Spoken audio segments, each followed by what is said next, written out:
Vamos a buscar el Evangelio de Marcos, capítulo 1, versículos 14 y 15. En el año 1970, o sea, el siglo pasado, una vez el pastor de la iglesia me dice: ¿por qué no preparas un mensaje para un culto de evangelización? Y el primer mensaje que yo preparé fue de este texto que voy a hablar en esta mañana. Marcos 1, versículos 14 y 15. Y cuando yo estaba preparando y orando para este texto, yo estaba buscando, y la verdad que tenía un mensaje ya bien armado sobre Elías y Eliseo, y que yo creía que era oportuno. Y de esas cosas que tú lo ves que está acabado y ves que no. Y el Señor me dijo: no, es que tienes que predicar sobre. Y dije: Señor, pero este es un mensaje muy básico. Dice: después que Juan fue encarcelado, Jesús vino a Galilea predicando el evangelio del reino de Dios, diciendo: el tiempo se ha cumplido y el reino de Dios se ha acercado. Arrepentíos y creed en el evangelio. Bueno, esto es la primera palabra que el evangelio registra que Jesús dijo. El primer evangelio que se escribió fue el evangelio de Marcos. Y las primeras palabras que este evangelista recoge son estas de Jesús: el tiempo se ha cumplido y el reino de Dios se ha acercado. Arrepentíos y creed en el evangelio. Y como yo creo que el Espíritu Santo en su sabiduría pone orden en todas las cosas, estoy cierto y seguro que es que aquí, y así el Señor me estaba hablando estas semanas atrás, hay una esencia del evangelio muy profunda. Lo primero que dice: el tiempo se ha cumplido. Es importante saber en qué tiempo estamos. Los que ya tenemos algunos años, aunque todos nos consideramos jóvenes, ¿no? Pero los que ya tenemos algunos años, es importante saber cuando uno tiene 20 años, no es lo mismo cuando uno tiene 40, y es distinto cuando uno tiene 60 años. No sé cuando uno tiene 80, si llegamos, pero el tiempo. Pero también es importante saber en qué tiempo, a nivel de la revelación de Dios, estamos hablando. Jesús, en el Evangelio de Mateo, capítulo 16, versículo 2, le dice a los fariseos y los saduceos, los creyentes de su tiempo, los que estudiaban y leían la Biblia, el Antiguo Testamento en aquel momento, que era lo que el Señor había revelado, a esos les dice Jesús: cuando anochece, decís buen tiempo, porque el cielo tiene arreboles. Y por la mañana decís: hoy habrá tempestad, porque tiene arreboles el cielo nublado. Hipócritas, que sabéis distinguir el aspecto del cielo, mas las señales de los tiempos no podéis. Aquella gente que tenía toda la revelación del Antiguo Testamento, que estaba viviendo un momento de la historia espectacular. ¿A cuántos de nosotros, si nos dijeran: oye, si pudieras elegir en qué momento de la historia te hubiera gustado vivir? Pues quizás el momento de Cristo en la tierra. Esos que lo estaban viviendo no se enteraron, no supieron distinguirlo. Y no porque estaba bien claramente profetizado y avisado en la palabra de Dios. Daniel, el profeta apocalíptico de alguna manera, profetizó en Daniel capítulo 2, versículo 44, en un pasaje de historia profética.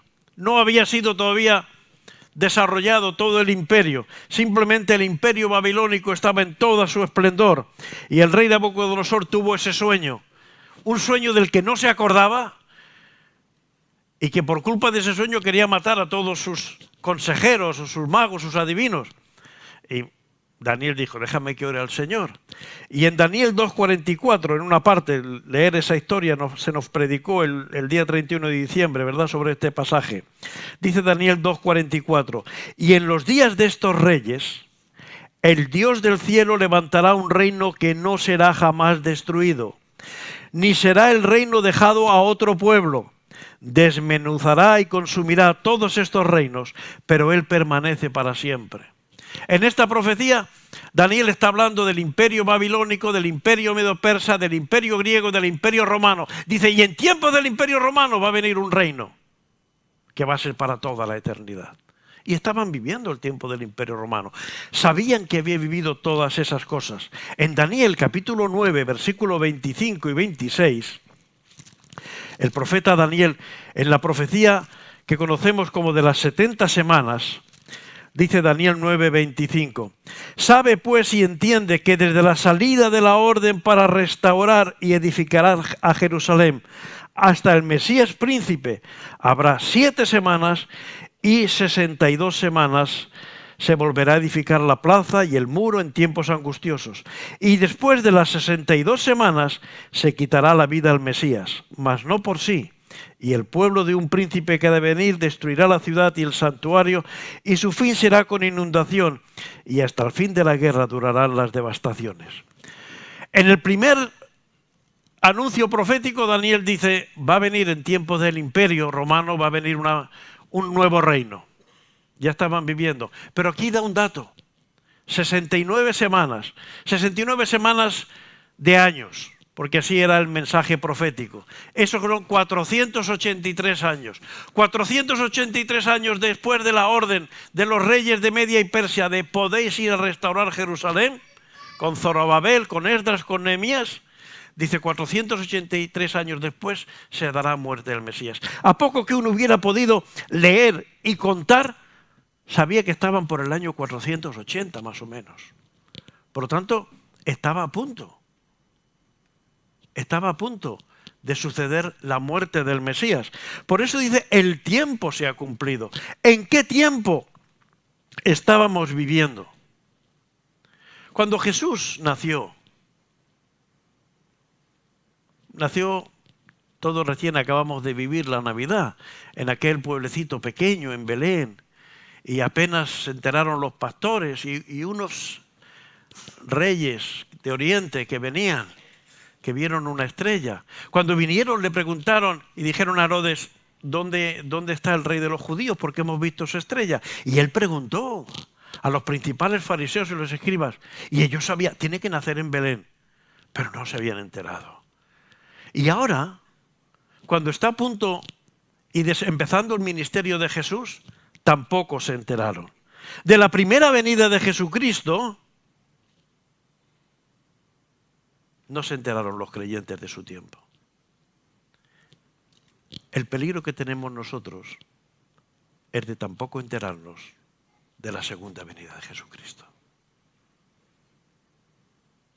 No porque la palabra de Dios no esté clara, no porque Mateo 24, 25, porque Tesalonicenses, porque Apocalipsis no hable claro, no porque las señales son evidentes que el tiempo se está cumpliendo, pero al igual que en la primera venida de Jesús a la mayoría les pilló con el paso cambiado, así va a ocurrir en la iglesia. ¿O no leemos en la palabra del Señor que 2 estarán durmiendo, el uno será tomado y el otro será dejado? 2 trabajando en el campo, uno será tomado y otro será dejado. Qué peligro de no saber en qué tiempo estamos viviendo. Dice Jesús, el tiempo se ha cumplido, el reino de Dios se ha acercado. El concepto de acercar el reino que habla aquí es el de acercar una cosa a la otra. Hasta la segunda venida de Cristo el reino de Dios no se va a implantar en la tierra, pero con su primera venida el Señor ya ha acercado. Dios ya puede ser nuestro rey. Solo ante ti yo me inclino, acabamos de cantar. Solo tu presencia me llenará. Ese reino que se ha acercado, de ese rey que va a ser por la eternidad, ya es para nosotros el mediador entre Dios y los hombres. Nosotros tenemos que estar conscientes que el único propósito por el cual la Iglesia está en el mundo es para anunciar la segunda venida de Cristo. Para anunciar el mensaje que aquí Cristo está diciendo. La esencia del mensaje de Jesús no es otro que es arrepentíos y creed en el Evangelio. No ha cambiado. Ahora, ¿por qué es tan trascendente este mensaje? Bueno, ¿cuántas veces habremos escuchado los que acostumbramos a leer la Biblia la palabra arrepentíos o arrepentimiento?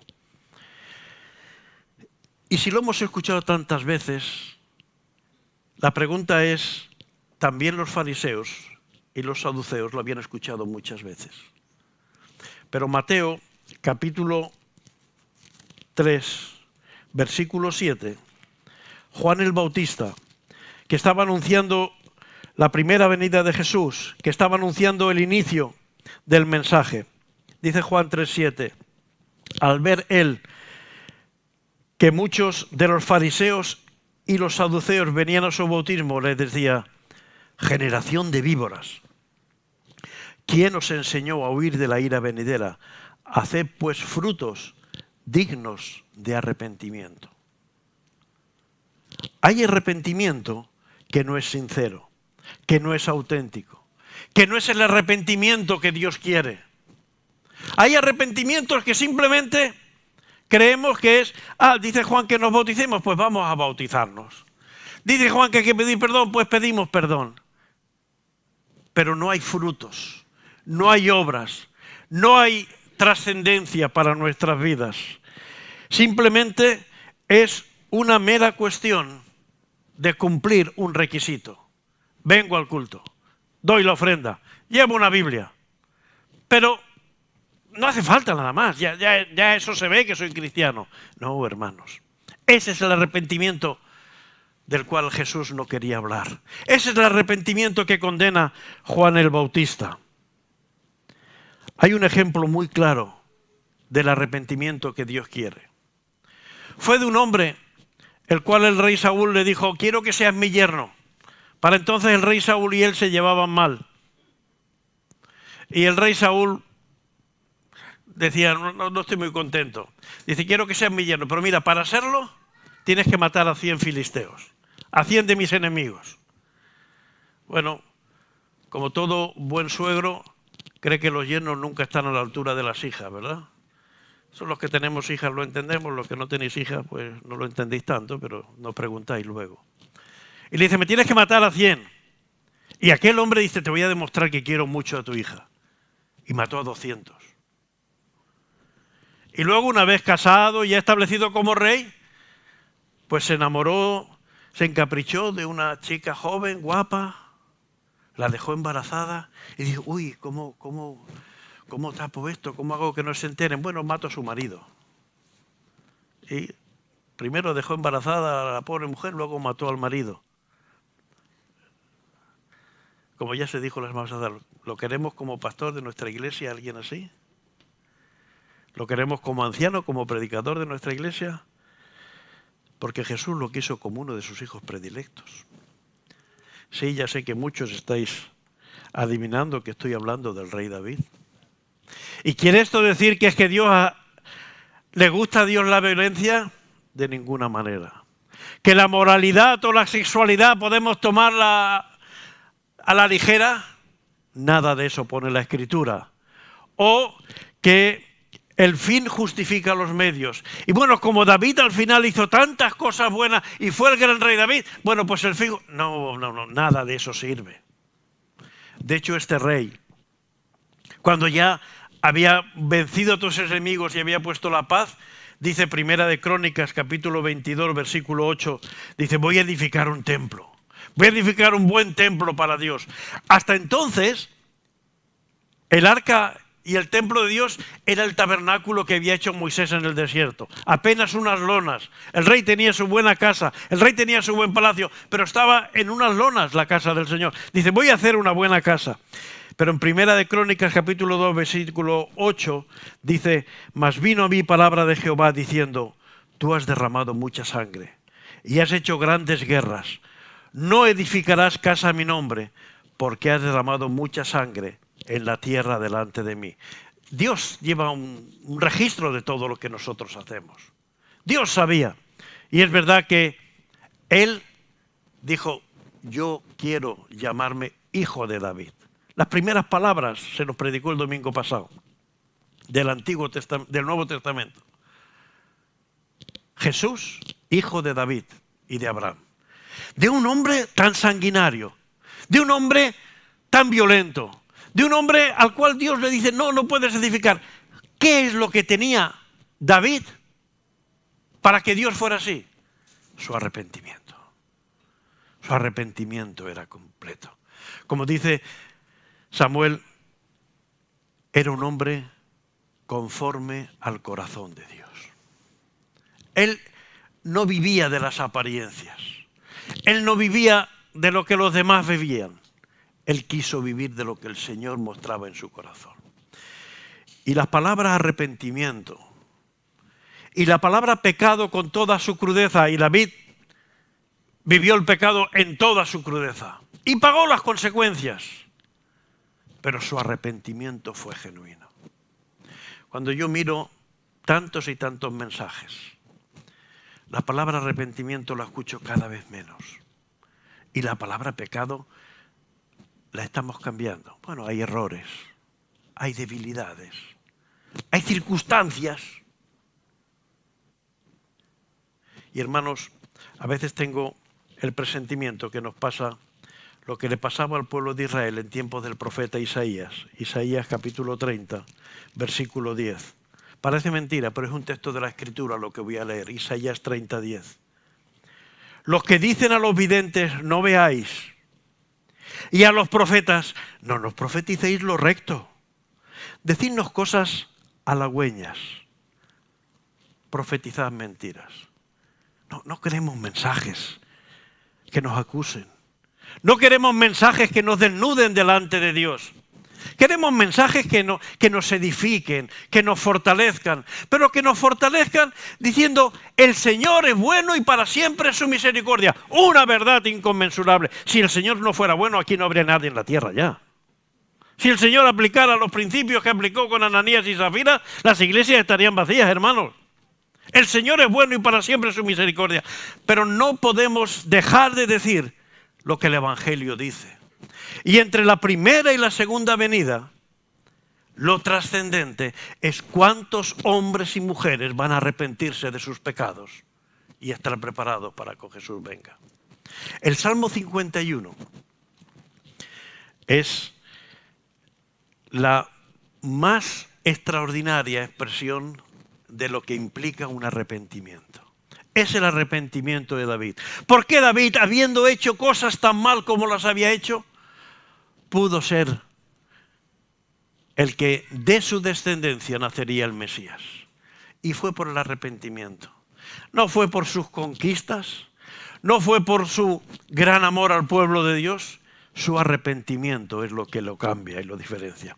El Salmo 51 es un salmo donde él no pone ningún paño caliente, donde él en ningún momento justifica, donde él en ningún momento le echa la culpa. Las circunstancias, los enemigos, el diablo que me ataca constantemente. Y Señor, la carne es débil. Y siempre alguien tiene la culpa. O la tienen los que están alrededor, o la tienen los otros, o la tiene el diablo. No, David dice, yo soy el culpable. Yo soy el que tengo que arrepentirme. Yo soy el que tengo que pedir perdón. Versículo 2. Vamos a leer algunos versículos. Lávame más y más de mi maldad y límpiame de mi pecado. Lávame más y más de mi maldad y límpiame de mi pecado. Versículo 9. Esconde tu rostro de mis pecados y borra todas mis maldades. Borra todas mis maldades. Sé que he hecho muchas cosas mal. Nadie mejor que yo sabe lo mal que he hecho delante de Dios. Nadie mejor que yo sabe cuando he sido egoísta, cuando he sido vanidoso, cuando he mentido, cuando he ido por caminos torcidos. Y el salmista dice, esconde tu rostro de mis pecados y borra todas mis maldades para que no aparezcan. Solo Dios puede borrar nuestras maldades. Versículo 10. Y crea en mí, oh Dios, un corazón limpio y renueva un espíritu recto delante de mí. No, Señor, bueno, tú sabes que hago muchas cosas bien. Tú sabes que yo intento. No, crea en mí un corazón limpio. Mi corazón no es limpio, pero crea en mí un corazón limpio y un espíritu recto. Y todos sabemos la diferencia entre recto y otros tipos de línea. Recto es el camino más corto. Recto es el camino más cerca para acercarnos a Dios. Y Dios quiere que tengamos un camino recto. Pero eso no depende de nosotros. Renueva un espíritu recto dentro de mí. Es el Señor que tiene que obrar en nuestras vidas. Si nuestro arrepentimiento es auténtico, el Señor va a obrar poderosamente en nuestras vidas. Versículo 11. No me eches de delante de ti y no quites de mí tu Santo Espíritu. No me eches. Quiero estar siempre en tu presencia. No, el domingo cuando llego al culto, Señor, qué bueno que haya buena alabanza, que haya buena palabra, qué bueno. En tu presencia, qué bueno, nos vamos a casa. No, en la presencia de Dios tenemos que estar siempre, hermanos. ¿Qué sentido tiene pasar 1 hora, 2 horas, 3 horas a la semana en la presencia de Dios? ¿Es eso el evangelio que leemos en la Escritura? De ninguna de las maneras. No me eches, no quites de mí tu Santo Espíritu. El Espíritu Santo que mora en nosotros, está en nosotros y está con nosotros. Esa es la presencia de Dios en nuestra vida. Versículo 17. Los sacrificios de Dios son el espíritu quebrantado, al corazón contrito y humillado, al corazón triste y humillado, no despreciarás tú, oh Dios. Los sacrificios de Dios son un espíritu quebrantado, un espíritu que reconoce su debilidad. No como los fariseos que Juan bautizaba, pues iban a Juan, pero luego ellos seguían viviendo en sus leyes, en sus normas, en su rutina. Y como dice el Señor, colando el comino y tragando camellos, haciendo que algunas cosas eran muy importantes, pero otras cosas, pues ellos ya hacían lo que parecían porque el Señor es bueno. David no quería quedar bien con Dios. David hablaba muy claramente: borra todas mis rebeliones. Crea en mí un corazón limpio. Porque el arrepentimiento es un cambio radical. Arrepentimiento no es un rato de emoción, que está muy bien. Que tengamos un momento de emoción, que haya dolor en nuestro corazón y que digamos: gracias, Señor, porque me doy cuenta que eres pecador, pero en la cruz del Calvario Cristo ha pagado por todos mis pecados. Eso está muy bien, pero eso no es arrepentimiento. Arrepentimiento es un cambio radical. Es lo que expresa Pablo en 1 Timoteo 1:15, que Jesús vino al mundo a salvar a los pecadores, de los cuales dice Pablo: yo soy el primero. Pablo, el apóstol Pablo, el gran apóstol de los gentiles, el que abrió tantas iglesias, al que lo azotaron, lo apedrearon, lo pusieron en la cárcel, lo mataron por el evangelio. ¿Por qué dice él: yo soy el primero? Porque a él solo le contaba lo que él tenía con Dios y él sabía cuál había sido su pecado, cuánto él necesitaba, y él no miraba lo que hacían otros. Él decía: gracias, Señor, porque Cristo ha venido al mundo a salvar a los pecadores, y yo necesito ese arrepentimiento. Yo necesitaba arrepentimiento. Y los que conocemos la historia de Pablo sabemos que eso fue un cambio radical.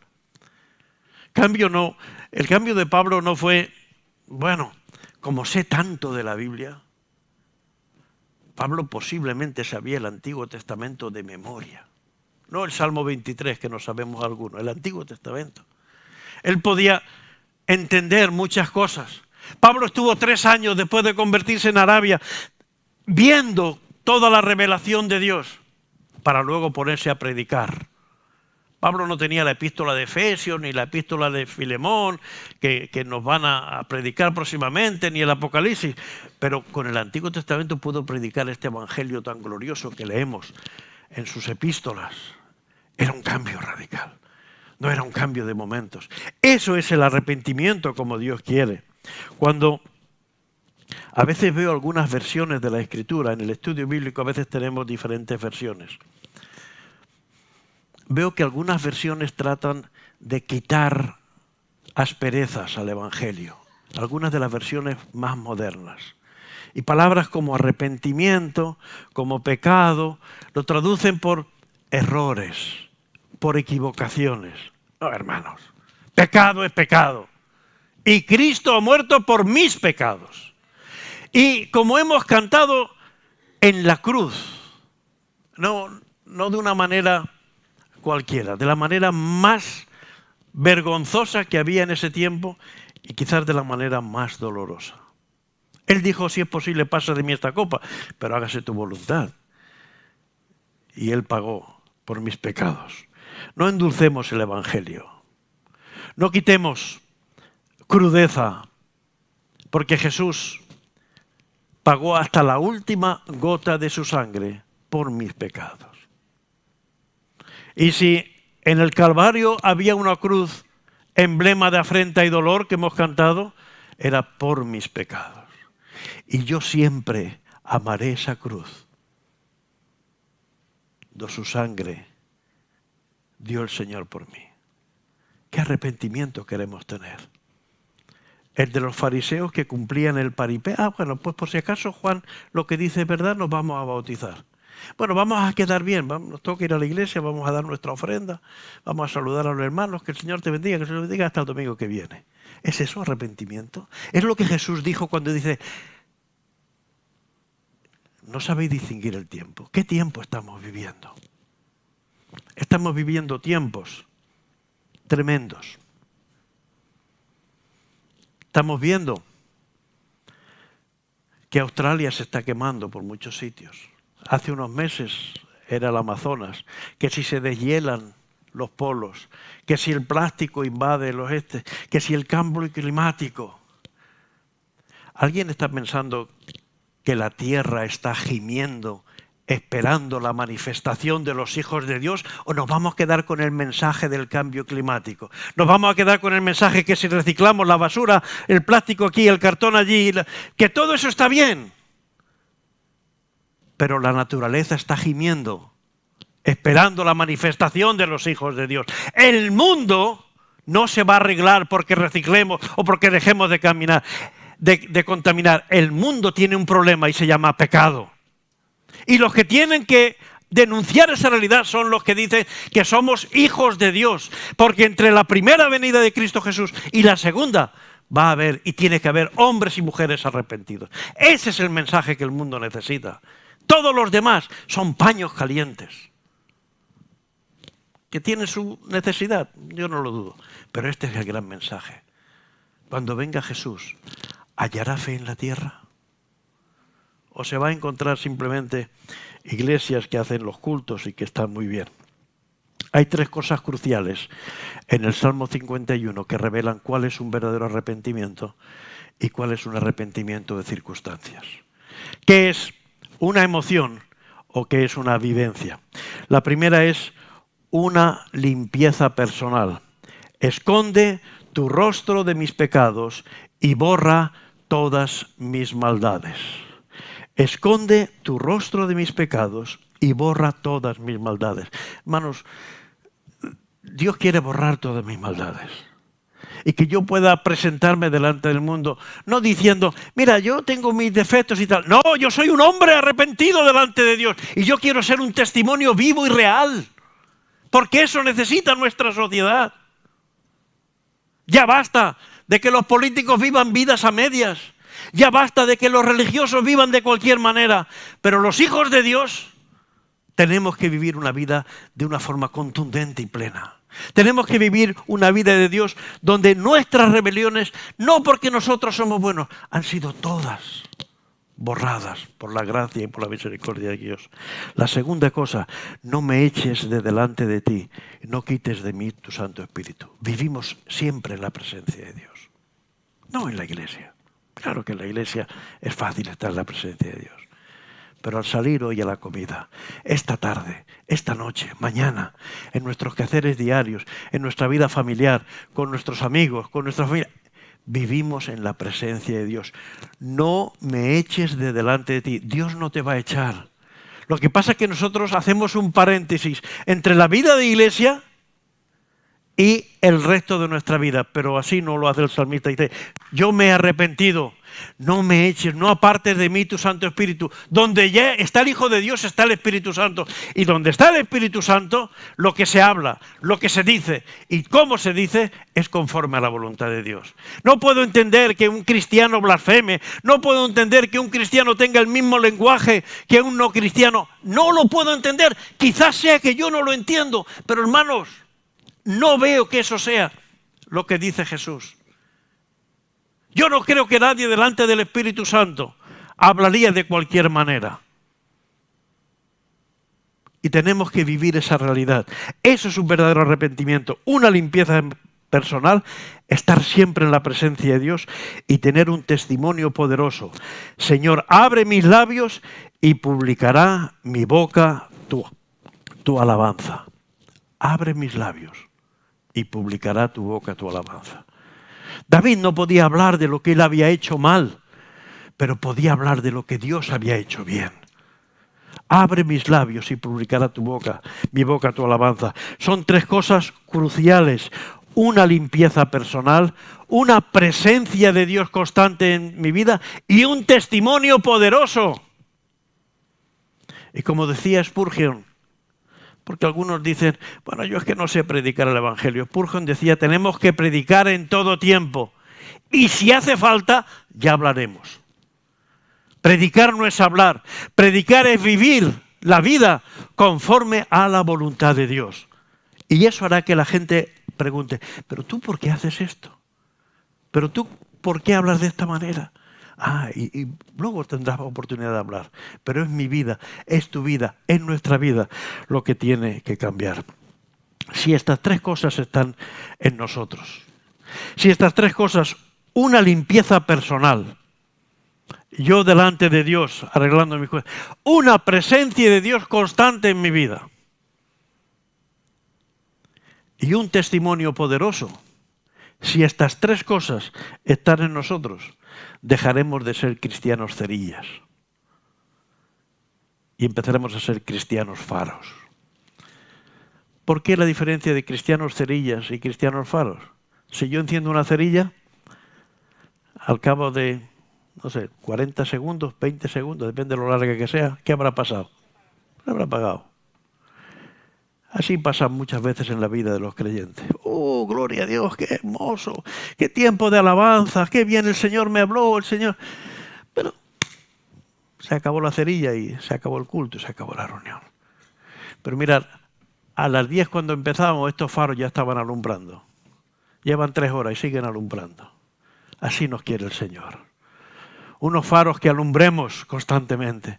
Que la presencia de Dios se haga notable y real en nuestra vida. Porque si nuestra justicia no fuera mayor que la de los fariseos y publicanos, en poco o nada vamos a experimentar la obra de Dios. Y hermanos y hermanas, el mensaje no es complejo. El mensaje no tiene mucha teología. El mensaje es: el tiempo se ha cumplido. ¿En qué tiempo estamos viviendo? Yo sé que no se predica mucho de la segunda venida de Jesucristo. Pero hace muchos años que yo decidí vivir hoy como si Jesús fuera a venir hoy. Y trabajar hoy como si le faltaran 50 años.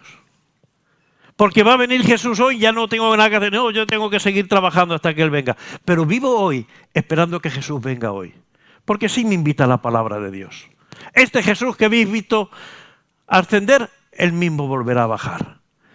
No, yo sé que no es un mensaje demasiado habitual. Uno mira internet y no está ahí.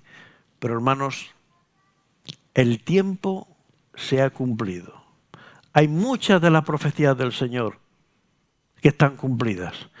Yo no sé cuándo va a venir el Señor, pero yo quiero que me encuentre preparado. Viviendo un arrepentimiento íntegro, no con una salvación ahí por los pelos, no diciendo, uy, gracias Señor, porque, como dice la Corintios, como Lot serán salvos como por fuego, sino una vivencia real del Evangelio, una vivencia auténtica, que los que están a mi lado no tengan más remedio que decir, este hombre se nota que vive con Jesús. Eso es lo que decían de los primeros apóstoles. Eso es lo que decían de los primeros discípulos.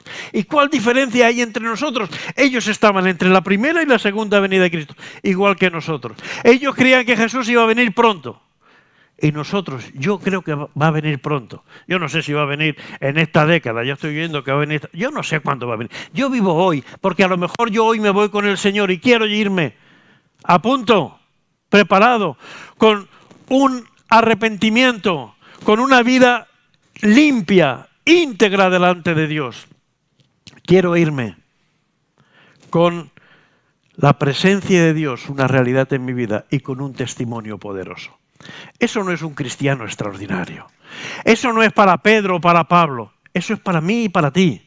Eso es para cada uno de nosotros.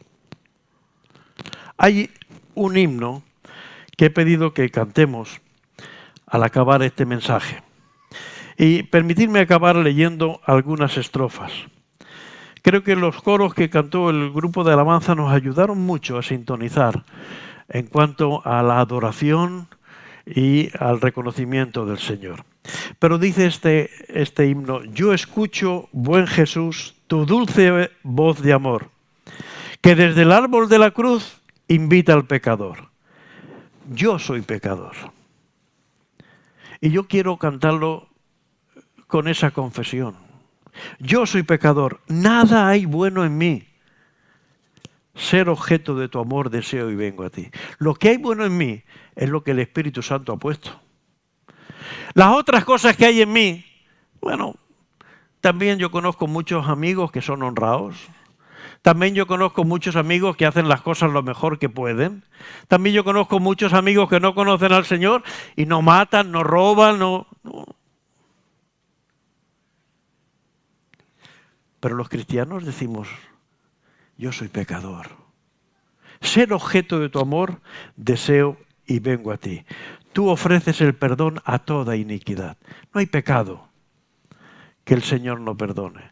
El gran problema del mundo es que está cargando con los pecados por los que Cristo ya ha pagado. Pero no lo saben.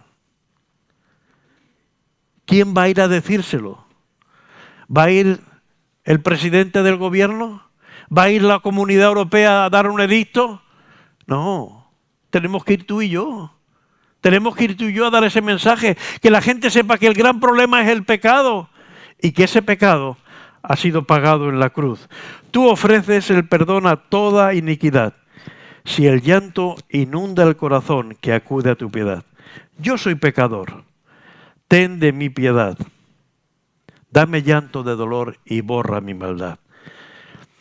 No os invito a cantar el himno porque esté en el programa, sino a ver en qué parte afecta a mi vida. En qué parte yo necesito escuchar la voz de Dios y que mi arrepentimiento no sea simplemente un requisito para poder bautizarme. Pues Juan decía: tenéis que arrepentiros, pues nos arrepentimos. No, yo quiero un cambio radical en mi vida. Yo voy a terminar orando al Señor. Quiero invitarles a inclinar sus cabezas. Y si algo les habló el Señor de que en alguna manera hay que poner algo en orden en su vida, como lo hizo David, como lo tengo que hacer yo, pues ora al Señor. Borra todas mis maldades y crea en mí un corazón nuevo y un espíritu recto dentro de mí. Y tú puedes hacer que tu vida sea transformada para la gloria del Señor. Que tu vida tenga un reflejo en tu trabajo, en tu familia, en tu casa, en tus amigos. O puedes seguir viviendo un arrepentimiento de circunstancias. A ratos sí, a ratos no. Pero eso no creo que es lo que el Señor quiere. Lo que el Señor quiere es otra cosa, hermano. Jesús ha muerto por nuestros pecados. Gracias, Jesús.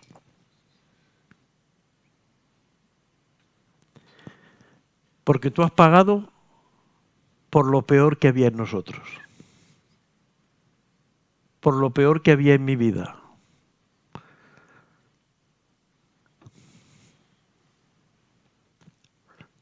Te pido perdón, Señor. Te pido que borres todas mis rebeliones.